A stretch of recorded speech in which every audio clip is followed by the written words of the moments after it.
A gente estuda a história para entender as mudanças, certo? Mas olha que irônico. No mundo dos investimentos, muitas vezes ela é usada como um mapa exato do que vem pela frente. Nessa análise, a gente vai mergulhar no porquê essa confiança toda no passado pode ser uma das maiores armadilhas que existem. E para começar, essa citação do Scott Sagan é simplesmente perfeita. Coisas que nunca aconteceram antes acontecem o tempo todo. Ela resume a questão toda. A história é, na verdade, uma sequência de surpresas, de eventos que ninguém esperava e que mudaram as regras do jogo. Então, fica a pergunta: por que tanta gente insiste em usar isso como um guia infalível para o futuro? Essa insistência tem nome. Vamos chamar aqui de a falácia do historiador profeta. Sabe o que é? É essa tendência de olhar para os dados do passado e achar que ali está o roteiro claro do que vai acontecer. Mas como a gente vai ver especialmente em finanças, essa crença pode ser bem desastrosa. No fundo, a ideia é bem simples. Um campo como o de finanças é movido por inovação, por comportamento humano, que é totalmente imprevisível.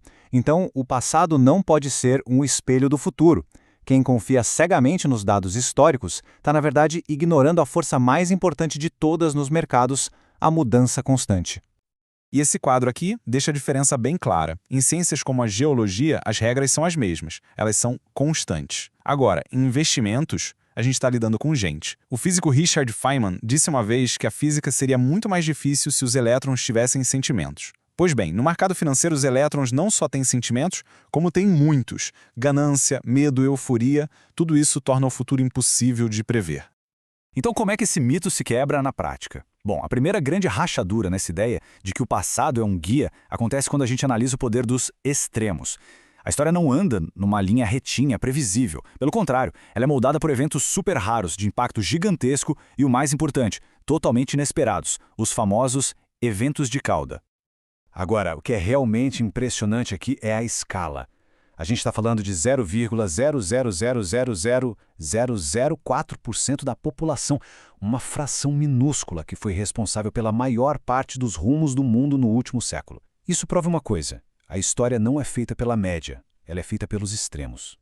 E olha só esse exemplo de efeito dominó. Parece loucura conectar os ataques de 11 de setembro a uma crise de dívida estudantil uma década depois, não é? Mas se a gente segue a trilha dos acontecimentos, é exatamente isso que aconteceu. Quem no mundo poderia prever essa trajetória? Ninguém.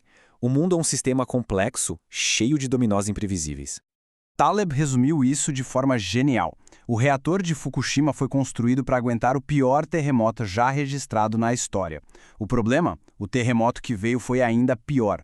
Ou seja, se preparar apenas para o que já aconteceu não é ser cauteloso, é ter falta de imaginação. Além do poder desses eventos extremos, tem um segundo golpe fatal nesse mito. As próprias regras do jogo mudam o tempo todo. Não são só os acontecimentos que são novos. A estrutura da economia, dos mercados, tudo está em constante transformação. Usar dados de 50 anos atrás é como tentar navegar usando o mapa de uma cidade que já foi inteiramente reconstruída. Se a gente dá uma olhada na frequência das recessões nos Estados Unidos, por exemplo, essa mudança estrutural fica nítida. No fim do século XIX, tinha crise a cada 2 anos. Hoje, o intervalo médio é de 8 anos. Não importa o motivo exato, se é a política monetária ou a economia de serviços, o ponto é claro: a economia de hoje não joga com as mesmas regras de 1890. E não é só a economia como um todo. O próprio ecossistema de investimentos é outro. Hoje existem ferramentas, tipos de capital e um acesso à informação que eram simplesmente impensáveis há algumas décadas. O que a gente sabe hoje sobre financiar startups, por exemplo, tem uma base histórica minúscula. E se existe um exemplo definitivo disso, ele vem do próprio pai do Value Investing.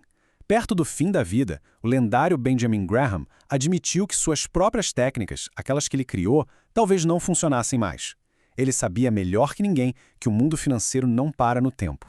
E o Graham estava sempre atualizando suas fórmulas, justamente porque ele sabia que o que funcionava em 1950 não ia mais funcionar em 1970. Ele entendia que, quando muita gente começa a usar a mesma estratégia, ela perde o efeito. A própria popularidade muda as regras do jogo. Certo? Então, se a história é um mapa tão furado assim, qual é a saída? A gente simplesmente ignora o passado? Jeito nenhum. A questão não é jogar a história fora, mas sim aprender a tirar dela as lições certas. E é exatamente isso que a gente vai ver agora. A história é um grande laboratório de comportamento humano. Ela nos mostra padrões de como as pessoas reagem à ganância, ao medo, ao estresse. São essas as lições que duram para sempre. A ideia não é tentar adivinhar quando será a próxima recessão, mas sim entender como as pessoas provavelmente vão reagir quando ela chegar. E essa citação do Daniel Kahneman resume tudo de uma forma brilhante. A lição correta que a gente tira das surpresas do passado não é uma lista de coisas para evitar. A verdadeira lição é simplesmente esta: o mundo é surpreendente, e ele sempre vai ser. E isso tudo nos deixa com uma pergunta final para a gente pensar. Se os maiores riscos são justamente aqueles que a gente nem consegue prever, como é que alguém se prepara para um futuro que, por definição, não vai se parecer em nada com o passado? Talvez o foco não devesse ser em tentar prever o imprevisível, mas sim em construir resiliência e margem de segurança para aguentar qualquer coisa que vier.